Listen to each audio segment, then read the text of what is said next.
Alors ce midi à l'Elysée, François Hollande a voulu relancer l'attractivité, mais beaucoup d'étrangers nous voient comme le pays des grèves et des manifestations. Vous en savez quelque chose.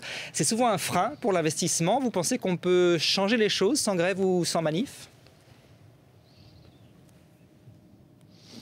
Alors écoutez, je ne sais pas qui fait passer ce message à l'étranger. Je pense que le patronat français a une part de responsabilité. Si vous regardez les chiffres de plus près, vous verrez bien que la France n'est pas un pays où on active la gréviculture. Et lorsque vous parlez du cas de Florange, c'était, je veux dire, une action pour sauver une industrie. Donc j'ai simplement envie de dire aux investisseurs étrangers, venez chez nous. En France, on aime les entreprises.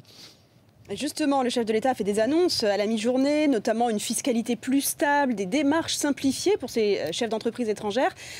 Il faut les aider davantage, ces chefs d'entreprise, à investir en France ?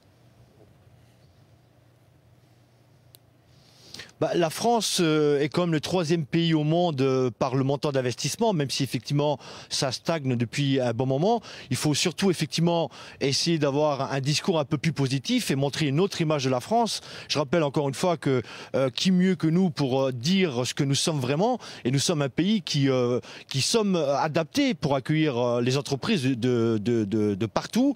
On a une excellence dans les services publics, on a des réseaux ferrés, routiers, on a des réseaux téléphoniques, on a des territoires qui sont prêts à accueillir les entreprises. Et donc c'est le message là qu'il faut vendre. Il faudrait peut-être arrêter à un moment donné d'être négatif tout le temps et partout.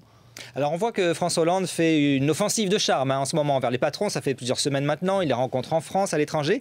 Est-ce qu'il n'en fait pas trop au final, au risque de se couper du monde des employés ?